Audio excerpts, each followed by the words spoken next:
Hello everyone, and welcome to today's live broadcast, Mammalian in Vitro Translation, Cell-Free System for Rapid Protein Expression and Production of Therapeutic Proteins. I am Soon Pham of LabRoots, and I'll be your moderator for today's event. We're delighted to bring you this educational web seminar sponsored by GIBCO, part of Thermo Fisher Scientific. For more information, please visit www.thermofisher.com/proteinexpression. We have a few important announcements before we begin. This webcast is designed to be interactive, and we encourage you to ask questions during the event. You can submit questions by typing them in the green Q&A box, which can be found by clicking on the green Q&A button at the lower left of the presentation window. We'll try to answer as many questions as we can. You can enlarge the slide window by clicking on the screen icon in the lower right-hand corner of the slide window. If you have any technical problems viewing or hearing this presentation, please click on the support button at the top right of your presentation window or submit your problem through the green Q&A button lower left. Now let's get right to today's presenter. We're proud to welcome Dr. Penny Jensen. Dr. Jensen is a research scientist at Thermo Fisher in Cell-Free Protein Expression Group. Her exciting research includes the use of one-step CHO high-yield IVT system to express protein and biologics on demand in collaboration with DARPA, the Defense Advanced Research Projects Agency. Previously, Dr. Jensen was a senior scientist at Sigma-Aldrich, where she developed tools for the shRNA library. She completed 2 postdoctoral positions at Washington University in St. Louis studying Parkinson's disease and diabetes. I will now turn it over to Dr. Jensen for her presentation.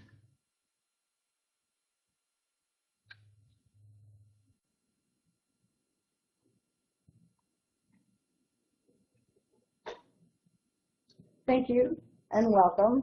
I'm very excited to be here today to have the opportunity to tell you about our fabulous protein expression products.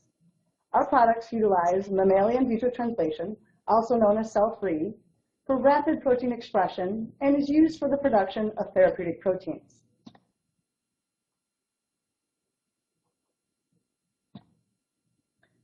Proteomics is the study of proteins, investigating their protein structure, function, and regulation. One invention that has greatly enhanced our ability to study proteins is the use of recombinant proteins. And recombinant proteins have quickly become central to proteomics research. They have been used for enzymatic assays, activity assays, the investigation of post-translational modifications, use for assay standards, and antibody production. Options to express recombinant proteins vary. You could use in vivo expression. You can express in bacterial systems where E. coli is the most common, yeast with the use of Pichia pastoreus, insect cells that commonly use SF9 cells, or mammalian cell culture that use CHO or HEK293 for their workhorses. Alternatively, one can express the recombinant proteins through in vitro protein expression. What is in vitro protein expression? The cell is an amazing machine. It produces many different types of proteins all the time. And how does it do this? It does this by reading the DNA blueprint in the nucleus and transferring that through transcription into RNA through the use of RNA polymerases, nucleotides, and energy. RNA is then moved out of the nucleus and translated into proteins through the use of translation factors, tRNAs, amino acids, ribosomes, and also energy. What we have done is we have harnessed this workflow by removing the nucleus and taking the translational machinery and putting it into a tube in a cell extract, allowing us to express proteins in a tube. The advantages of using in vitro translation is number one is speed. You can produce proteins in a couple of hours compared to the days that it will take for you to express proteins in mammalian cell culture. Because you don't have to keep a cell happy, you have the ability to express toxic proteins and the ability to incorporate non-natural amino acids into the proteins. The speed enables rapid protein engineering and mutational analysis. Recombinant proteins expressed in IVT have been used in NMR, mass spec, and crystallography studies. Just like expression in vivo, there are different types of IVT systems available. You can express your recombinant protein in bacteria or plants where you will get a high yield of protein where you will suffer poor modifications and insolubility issues. You can express in insect systems where you will take a hit in yield, but you will get some glycoforms. rabbit suffers from low yield. We have developed two systems that give you what is needed to get good protein. One is CHO and one is human. And these give you what is needed, high yield and the addition of post-translational modifications. What types of systems do we have available? We entitled our IDT systems One Step to convey the simplicity of our system in harnessing the power to make proteins into one quick and easy step. First, we have our one-step coupled IDT kit. And this is a human-based system for the expression of small-scale protein to do experiments such as electromobility shift assays, co-IPs, I routinely quickly express proteins to be used for Western blots, and mass spec. For these systems, we have two different types. We have a human high-yield IDT kit and a CHO high-yield IDT kit. And these are for customers to express large-scale amounts of protein that are generally used for purification. Next is our one-step heavy IDT kits, which is basically our human coupled system that allows you to incorporate isotopic amino acids. The advantages of using our one-step IDT translation systems is you get higher protein yield. You have the ability to express large proteins that contain post-translational modifications. These proteins are directly compatible with colorimetric and fluorometric assays, and we have very high lot-to-lot reproducibility. What is needed to express in our system? First, you need your coding sequence of the protein you would like to express. Second, it is imperative that you have these DNA elements also in order to get the levels of protein that you need for your experimentation. Things that you will need include a T7 promoter element, an EMCD iris, a poly A tail, and a transcription terminator. How do you get these DNA elements into your, or together with your coding sequence? You can do this by multiple ways. First, you can use just general cloning methodology by moving your target into one of our many PT7 CFE expression vectors. Alternatively, you can see if your target or protein of interest is already cloned into an expression vector through a website at ASU where they have a DNA, it's called DNASU, and they have a repository of over 7,000 human clones that are ready to express in our system. Alternatively, one can use PCR to add these DNA elements onto the coding sequence of the protein that you want to be expressed. Lastly, we have recently engineered some PT7 CFE gateway-compatible destination vectors with various tags, and these are available upon request. So next, I'd like to go into detail information and data regarding our kits. I'd like to start with our one-step human coupled IDT kit. And again, this kit is used for small-scale expression. It comes in two different sizes, and the reaction sizes are 25 microliters, and the protein yield you get will be about 40 to 100 microgram per mil, with reaction time being protein dependent for 90 minutes to 6 hours. This is what your setup will look like. You will take your DNA or mRNA that contains the required DNA elements, and you will mix them with lysate and reaction mix into a tube, incubate at 30 degrees, and voila, you will have expression of your protein of interest. On the right, we have an example of GFP that is expressed in our human coupled system. And you can see for GFP, expression increases over time with about 100 micrograms per mil after 6 hours of expression.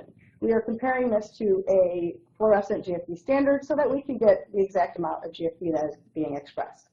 Inset here is a picture of the GFP that is expressed after 6 hours when looked at under UV light. Next is an article that was published by Hartzau et al. In Biotechniques, where they were comparing relative expressions from 3 different IDT coupled systems. They were expressing 5 different proteins that all contained a CMYC tag, and here I'm showing you data from expression and then STS page Western blot analysis detection with a CMYC antibody. First, you see expression from our human IDT system, and you can see that we have strong expression of all 5 proteins that were expressed with very low background, compared to only 1 protein being expressed in the rabbit or tick system and a very high background, and undetectable levels in the wheat germ also with very high background. showing the superior performance of our one-step human coupled system. We have also seen this increase in expression when we compare expression from our coupled system with the Promega rabbit-retic system. Here we're looking at non-radioactive labeling. We're incorporating Bo-Dippy conjugated lysine into IVT-expressed luciferase. On the left is an SDS page gel detecting Bo-Dippy conjugation, and you can see much higher levels of expression when luciferase is expressed in our thermoscientific one-step coupled system compared to the amounts of luciferase that are expressed from the Promega TNT system. Most exciting is that activity of luciferase that is expressed in our thermoscientific one-step coupled IVT system is much higher compared to the undetectable levels of activity that we see for the luciferase that is expressed in the Promega TNT system. This activity is further shown here when we express an active human caspase-3 antibody. Shown on the left is expression, where we are detecting with a specific active caspase-3 antibody, showing very high levels of expression. And furthermore, when we use a caspase-3 specific activity assay measured in relative luminescent units, we see very high levels of caspase-3 activity from the caspase-3 that is expressed in our human IVT coupled system. Next is a very interesting technology that was championed by Dr. Josh LeBaire, who is also giving a seminar in Expression World that you will be able to view.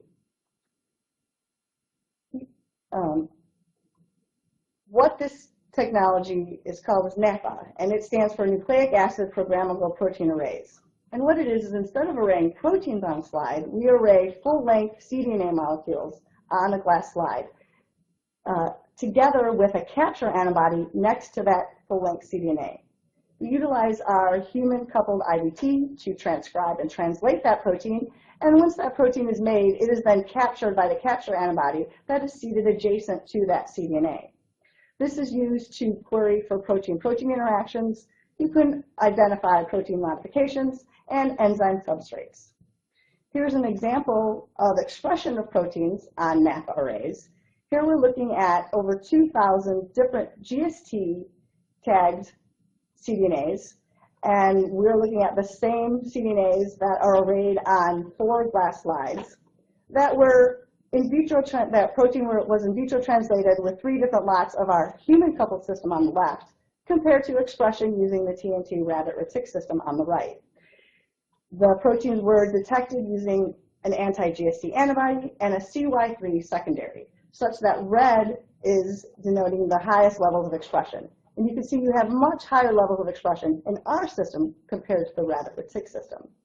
Furthermore, if you look to the right, the graph shows an excellent correlation between independent lots of our one-step human coupled kits.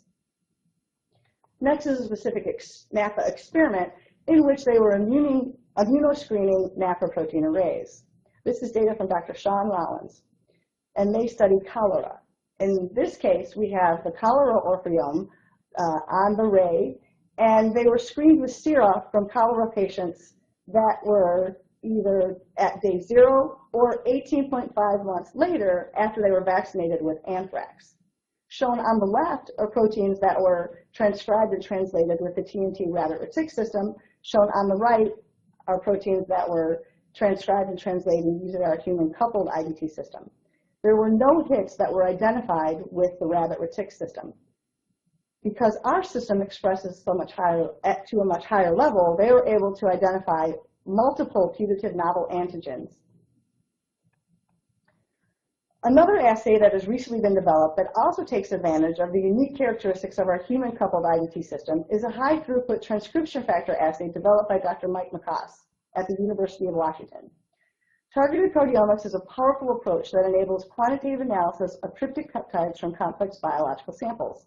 However, a major bottleneck of this limiting wider application has been identification of optimal proteotypic peptides that are readily detectable by mass spec. This is further complicated by low abundance proteins. To combat this, the McCoss lab in vitro synthesized over 800 different transcription factors to identify optimal proteotypic peptides and fragmentation patterns. They obtained these 800 transcription factor clones from the DNASU DNA repository. They in vitro transcribed and translated using our human-coupled IVT system, and then they purified these full-length proteins based on a GST tag that was at the C terminus. They digested proteins with trypsin and then monitored all tryptic peptides using SRM. They were able to identify optimal proteotypic peptides for each protein and fragmentation patterns for these peptides. Shown on the bottom right here is an example using a standard peptide, and here we see the fragmentation pattern and the subsequent fragmentation patterns from that peptide. On the top panel, we're just looking at expression, probing an SDS page gel with anti-GST of 4 different transcription factors that were then subsequently purified with glutathione, and here's a silver stain showing that purification. This is further shown in the following slide, where we have over 46 different transcription factors that were expressed, and we have expression shown on the top panel, again an SDS page gel detecting with an anti-GST antibody, and then the subsequent purification, silver stain, where we glutathione purify these transcription factors. One thing that was found in this study was that 2 glutathione proteins also co-purify that are endogenous to the system, and then they were able to be identified through mass spec and then taken out of the equation when they looked at their data. So they were able to detect proteotypic peptides, but were they peptides that would be useful in a lysate? And how to test this, I'm showing you an example of proteotypic peptides that were found for the transcription factor c-Jun. These are what the fragmentation patterns for that IVT expressed protein look like. And then they compared that to what the fragmentation patterns would look like for proteins in the nuclear extract. And what they found was that the relative contribution of each fragment ion to each peptide peak was similar, and that's displayed as different colors. And then just to show you with a different proteotypic peptide, you again have very similar distribution patterns of those fragmentation ions, showing that the proteins that were expressed in IVT are a good tool to telling you what proteotypic peptides you could use to quantify your amount of protein in a lysate. Next, I'd like to move on to talk about our one-step human high-yield IVT kit. And again, this kit is used to express higher amounts of protein. Here you will get a protein yield of about 250 to 750 micrograms per mil. Reaction time is a bit longer, 6 to 16 hours, and it comes in a couple different sizes, 100 microliter or 2 mil. We term these 2 different sizes our mini, which is shown at the top here, which is 100 microliters, or our maxi, which is a 2 mil reaction volume.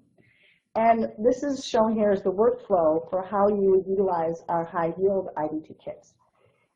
The mini kit comes, and again, this is a dialysis methodology, which enables us to remove inhibitors of translation as proteins are being expressed, and also add back ingredients that are being depleted as a protein is made, like energy, for example. So the mini kit comes as a dialysis unit that is inside a 2 mil tube. What you will do is remove that dialysis unit and set it aside on a clean part of your workbench, and then you will make up your 1x dialysis buffer and add that into your 2 mil tube. You will then add back in the dialysis unit into your 2 mil tube, and then you will set up your reaction, which at this time, instead of a 25 microliter reaction, it will be a 100 microliter reaction that will then be inserted into the dialysis unit through a port at the top. The 2 mil tube will then be closed. Alternatively, we have our maxi unit, which will express a 2 mil reaction volume, and you have a similar workflow. Again, everything is just larger. The 2 mil dialysis unit comes in a conical. You will then remove the dialysis unit, and it is large enough such that you can simply just invert it and set it upside down on a clean part of your workbench to make sure that you don't contaminate any of the dialysis membrane. You will then make up your 1x dialysis buffer, put it into your conical, insert the dialysis unit, and then put in your 2 mil reaction into that tube, further close the tube, and then both of these will then be incubated at 30 degrees for the protein-dependent amount of time required to express the protein of interest. Most customers who will be expressing a large amount of protein will need further purification to perform their downstream applications. For that, we provide different expression vectors for purification, where we have tags located on the C terminus and the N terminus of our P-T7-CFE expression vectors. Different tags that we have available include HIS, HA, CMYC, FLAG, and then multiple tags for the use of purification. You can subsequently do 2 purifications to get extremely clean protein at the end. Those contain GST, and for those, we also contain an HRV3C protease site that enables on-column cleavage of your protein to get pure protein purification. Shown here is an example of proteins that were expressed in our human high-yield IVT system, and then they were purified over immobilized glutathione.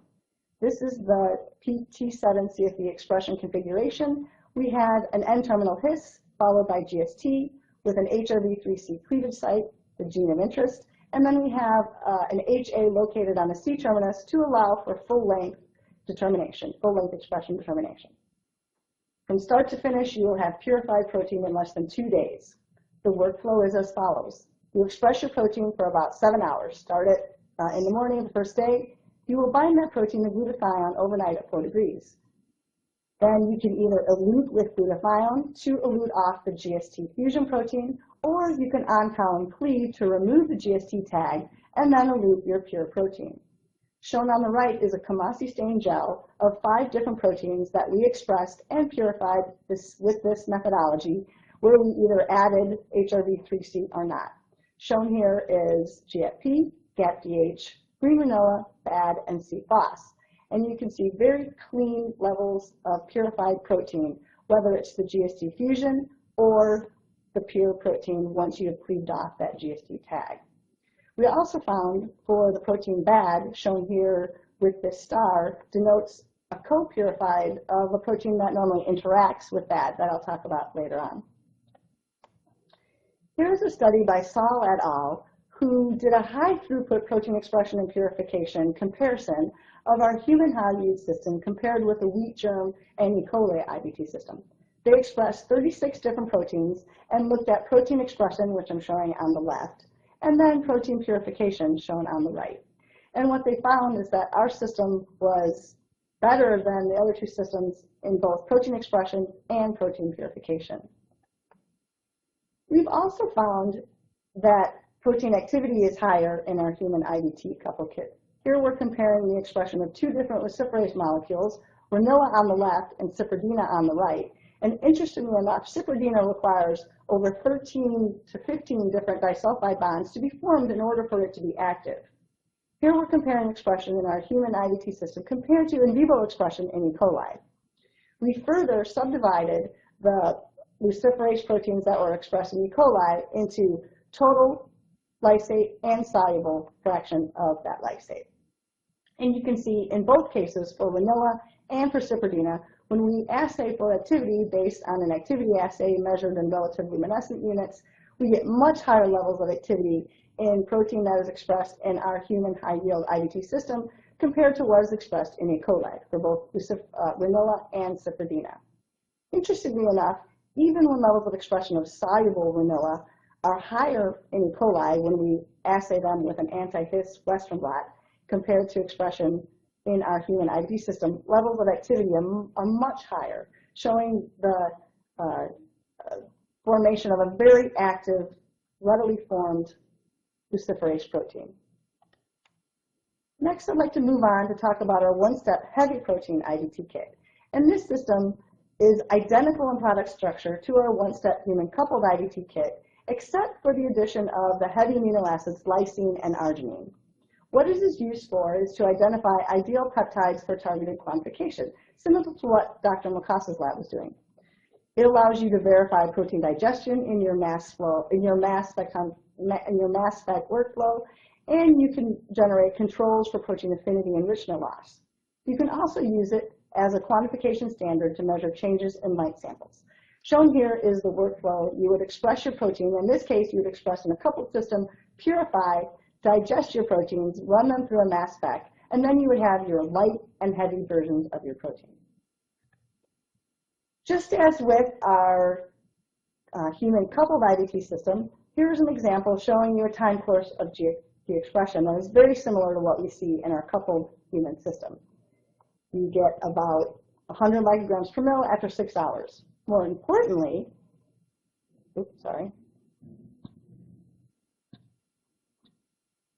percent incorporation of your heavy amino acids gets to be above 90% after 6 hours of reaction time. So next is an example of BAD that we expressed in our heavy IDT system. And they found, shown highlighted, are the tryptic peptides that were identified, and that trace is shown here, where you can see the light on the left and the heavy peptides on the right, which we had greater than 95% isotope incorporation. Furthermore, BAD was shown to be specifically phosphorylated based on mass spec, shown here in the inset, alternatively also shown based on a Kamasi-stained gel looking at the purified BAD that also which I sort of talked about earlier, co-purified with 1433, where this interaction can only occur when BAD is phosphorylated. Next, I'd like to talk about our one-step CHO high-yield system, which is very similar to our human high-yield system, but because CHO is able to grow to a much higher density, it is a more cost-effective system for expression of large quantities of protein. Shown here, similar to our human high-yield IDT system, it is a protein purification workflow that, again, from start to finish, will give you purified proteins in less than 2 days. You express your proteins for 7 hours, bind to glutathione overnight, and in this case, we simply eluted with glutathione. So we're showing you a Kamasi-stained gel of GST-tagged proteins, 11 different proteins, and the same configuration as we showed with the human high-yield system, an N-terminal his followed by GST with an HRV3C cleavage site and the gene of interest followed by an HA. Again, you get Kamasi-stainable, purified proteins in less than 2 days. With the CHO high-yield IDT system, we have focused on the expression of active therapeutic proteins. Here's an example of expression of the human granulocyte colony stimulating factor, which is a 20 kilodalton protein that contains 2 intermolecular disulfide bonds that are necessary for GCSF bioactivity. Shown on the left, it is his tag, is a his Western blot showing expression of GST, and further on the right is purification through that his tag, showing you very clean purification of GCSF. This purified GCSF has been used to measure activity based on a GCSF potency assay measured in international units per mg, and you can see that the GCSF that is produced in our CHO high-yield IDT is active. So GCSF is expressed, purified, and active. Right now, you're probably asking yourself, well, how do I choose? Do I express my proteins in the human system, or do I express my proteins in the CHO system? What these data are showing is that relative levels of expressed and purified protein are similar between the HeLa and the CHO. So it'll be determined based on what is the common cell line used in your lab. Alternatively, if you need a more cost-effective, need a high level of protein, you could select CHO. Shown here are 3 different proteins that were expressed either in HeLa or CHO, and they were purified using glutathione, and they were either eluted on the left with glutathione or cleaved on column with HRV3C. Shown is the proteins RB1, streptokinase, or EPO, all that were able to be expressed and purified in both systems, HeLa and CHO, with comparable levels. Next, I'd like to show you some post-translational modifications that are added in our IDT system, both our HeLa and our CHO high-yield IDT systems. Here we have expressed P53 in a his configuration or GST, and we also expressed a non-related protein, CCND1, as a control. And then we ran these on STS page gels and detected with different antibodies shown on the right. In the first panel, we're just detecting with P53, showing you that you get expression of P53 in our HeLa and CHO in the his configuration and the GST configuration, HeLa and CHO. If you look down to the right is our control, where we're detecting based on the tags that are expressed with our proteins. You can see that you do see expression of our non-specific protein in that panel. So we are getting expression of that. Most excitingly, we detect with our post-translational specific antibodies. In this first panel, we're looking at a phosphospecific P53 antibody.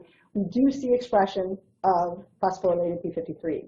Furthermore, we see methylation and acetylation in both our HeLa system and our CHO system.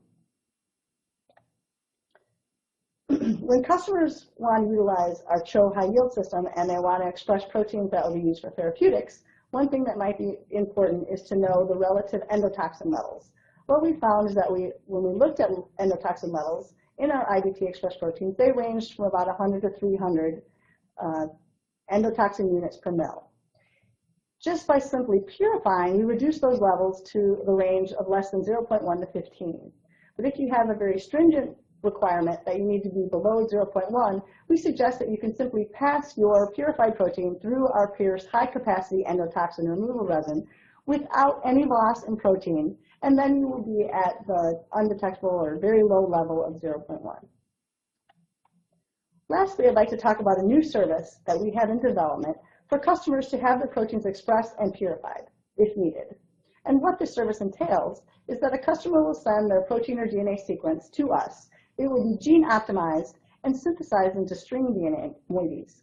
These will then be stitched together with the elements that are required for our IBT system, and then the protein will be expressed in our IBT system and purified if needed.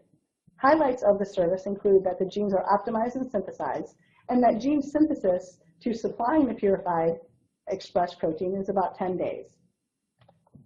To show you the robustness of this system, over 100 different string moieties were expressed into 100 different proteins, and we took those proteins from a number of different types of proteins, and here they were all His tagged. So I'm showing you a Western blot using an anti-His antibody, showing you the expression of those antibodies, in which we had a success rate of over 95% for protein expression. In summary, our one-step in vitro protein expression kits provide rapid production of functional proteins. Our one-step human and CHO system is capable of expressing over 250 microgram per mil of protein. The protein expressed in our one-step human high-yield IBT kit has a higher activity than the same protein that was expressed in E. coli. And proteins that are expressed in our kits have relevant post-translational modifications and can form protein interactions, as shown by protein 3,3 and BAT. I want to thank all the people that helped make this kit as great as it is.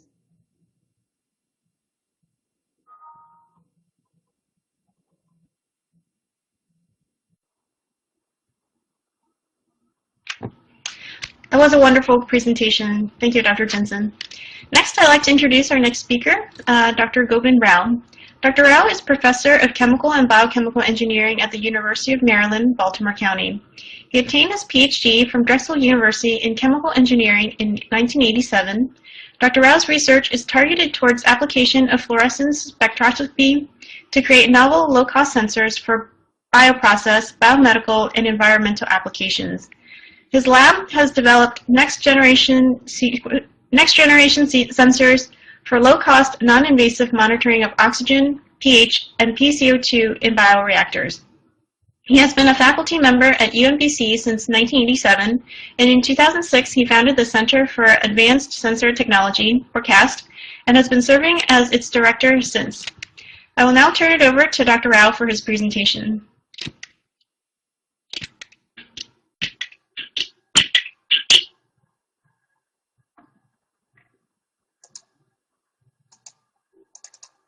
Hello there. So following up on Dr. Jensen's presentation, I'd like to set the stage for how extraordinarily useful the thermo IVT system has proven to be. In 2012, DARPA held a public information meeting where they described the need to have the ability to manufacture a variety of drugs at the front line. And this was really driven by the need to have the ability to have increased medical capability for far forward providers with recent deployments that have been under very harsh conditions. It was clear that in order to serve the people on the front line, you need to have the capability to produce various pharmaceuticals on demand.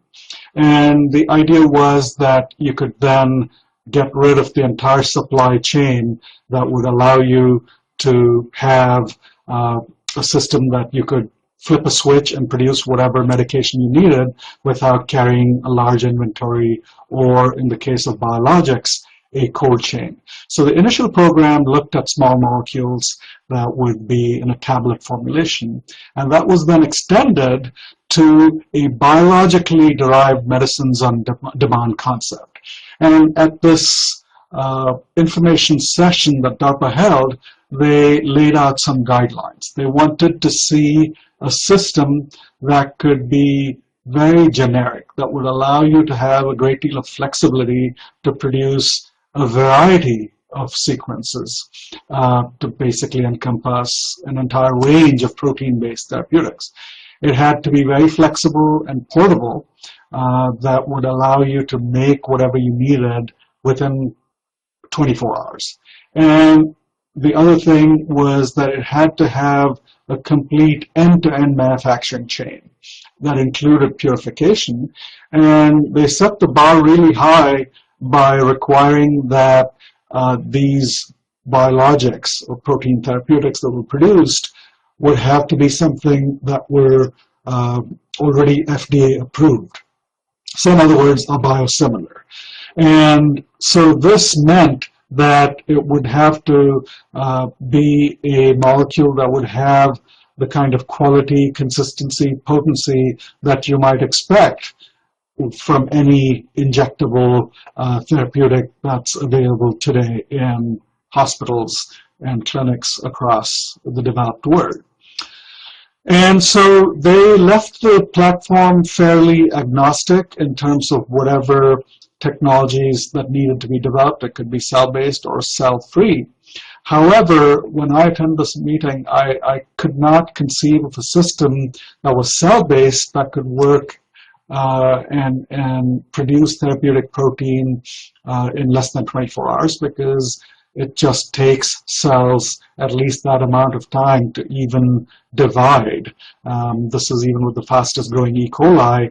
To grow to a density where you could harvest reasonable dosage would require several hours, and then let alone the recovery and purification, which would need another several hours. So 24 hours just seemed wildly unrealistic. And as far as the mammalian system goes, with a doubling time of 20 hours on average, there was no way to meet this target.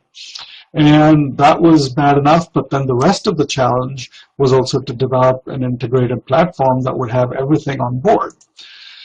About that time, I came across an advertisement from Thermo, which talked about their wonderful IVT system. And so I approached Thermo to be a part of a consortium that would then go and propose a solution to DARPA that would use the cell-free system as the heart of the expression platform. And Thermo readily agreed to be part of this. And so this slide just lists the different consortium members who are part of the DARPA program. And we have successfully gone through phase 1 and are now in phase 2. And our goal is no less than a re-engineering of the entire pharmaceutical industry model. So this slide here shows you a conventional manufacturing facility that's cell culture based, that produces a protein-based therapeutic, and was from a slide that Dr. John Birch at Lonza had used to describe in a paper. And as you can see, there's a very complex train of operations. You start from a master cell bank where your genetically modified cells are kept in liquid nitrogen. You gradually scale the master cell bank up through a series of expansions in volume, and then go into a production train that might require reactors on the order of several hundred or several thousand liters. And then you have to, depending on the product, if it's within the cell, as is the case for most E. coli-based systems, or a secreted product, which is the case for most mammalian systems, depending on the particular product, go through a series of recovery steps, which then allow you to purify the product of interest, and then eventually stabilize it, formulate it, and ship it to your point of care. So a good analogy here would be to imagine if you had to depend on all your food coming from a distant plant and shipped to you either in cans or frozen. And so what we're trying to do is upend this paradigm to some degree and return the process to the point of care with a compact modular system that would be able to produce your therapeutic at the point of care. So to use that food distribution analogy, we're now creating the ability to give each facility its own kitchen where they can make freshly prepared food. And that's a pretty useful analogy because it allows you to then immediately grasp the significance of what we're trying to do. You do away with the entire current centralized manufacturing paradigm, which is kind of a throwback to how the industrial age developed, and really empower caregivers with the ability to produce biologics of various kinds at the point of care. So imagine now at someday if you could make your own insulin or make your own antibody for administration either in the doctor's office or right in your own home. That's sort of the paradigm that we hope this technology will lead to. And Thermo did another amazing thing when they figured out that you could actually not just work with the cell extract, which is amazing enough, but also you could lyophilize it. So what that does is eliminate the entire cold chain. And once you've eliminated your cold chain, you now have the ability to really stockpile your raw material in a lyophilized formulation. But how well does this work?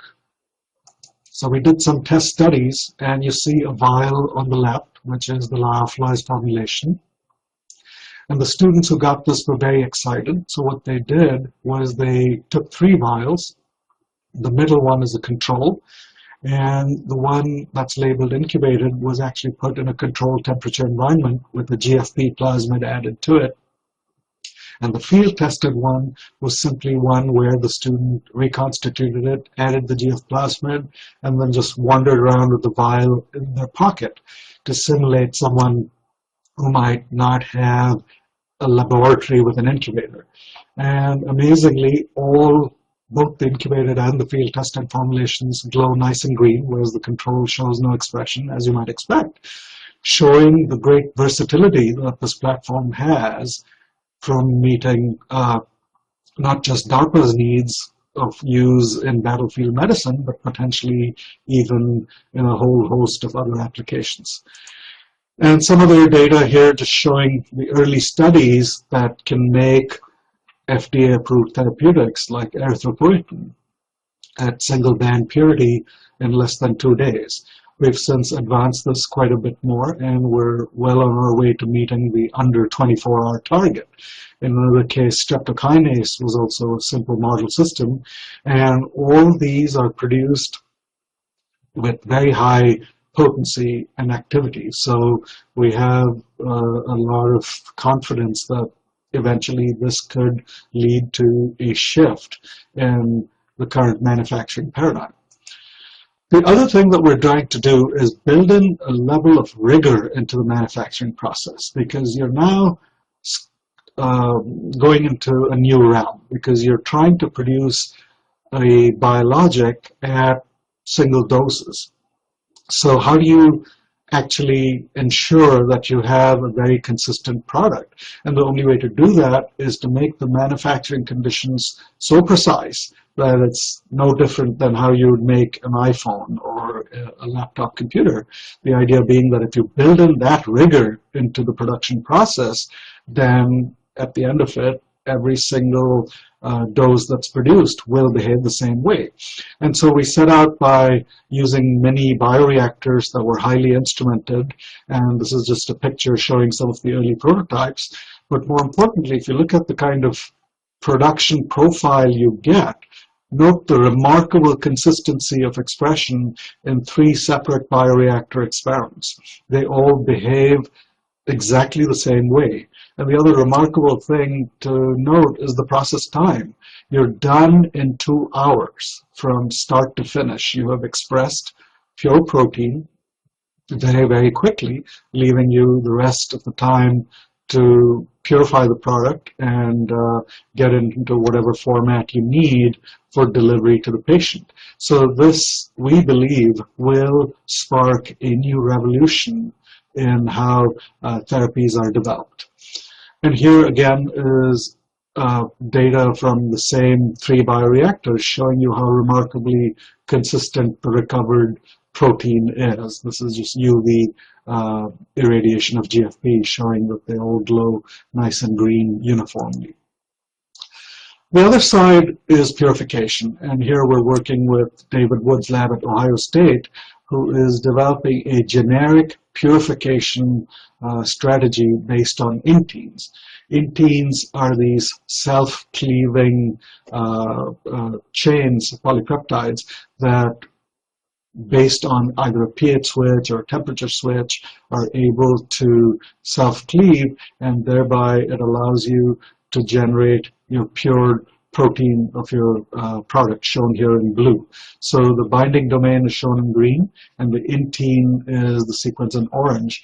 And so once you express it in the IVT system and you bind it to your column and you switch the pH and elute it, you essentially can recover your pure protein, because of that low pH buffer, the intine starts self-cleaving. So this is again something that has been shown to work very well. Here is the proof of the pudding with streptokinase. The cleavage was induced, and you can see that you're getting essentially a single band of streptokinase at the end of the process. So we're now working on a variety of different proteins with the same technology. And the advantage here is that you're able to make a product that is completely tagless. And so there is no expression tag in your final formulation, which is what would be desired in a therapeutic that you're going to inject into someone.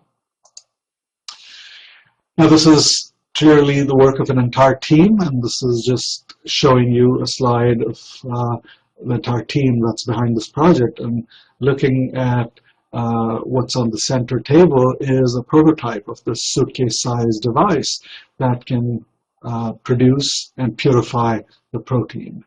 And it's been an amazing journey that's still continuing. We're just 3 years into the project and are continuing to push forward.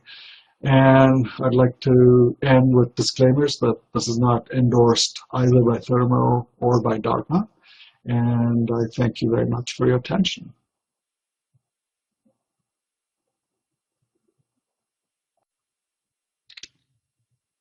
All right, that was an excellent presentation, Dr. Rao.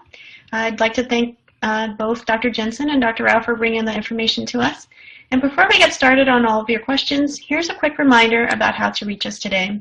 Questions can be sent via the green Q&A button at the lower left of your presentation window. We'll try to get to many questions as we can today. So our first question today, a participant asks, what is the main differences between your system and other available IVT systems?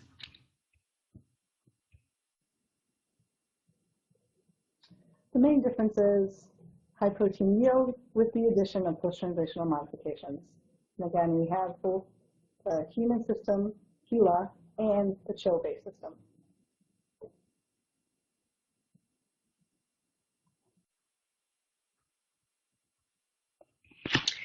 Great.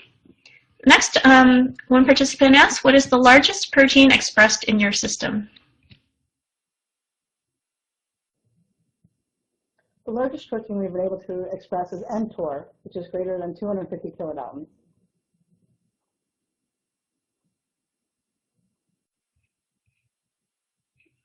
Interesting. Next, one participant asks, has there been any proteins that have not been able to be expressed in your system? In terms of expression, we have not had a problem expressing proteins at this time in either the human HeLa-based system or the chill-based system.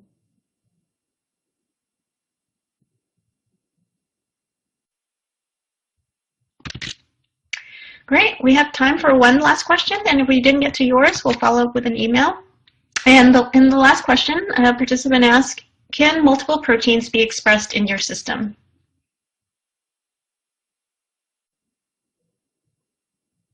Yes, you can simply add multiple cDNAs with the required DNA elements, and expression can be of multiple proteins. We do find that we get a slightly lower level of yield of protein because you're expressing the different proteins. But yes, we would express up to 5 different proteins in our IVT system.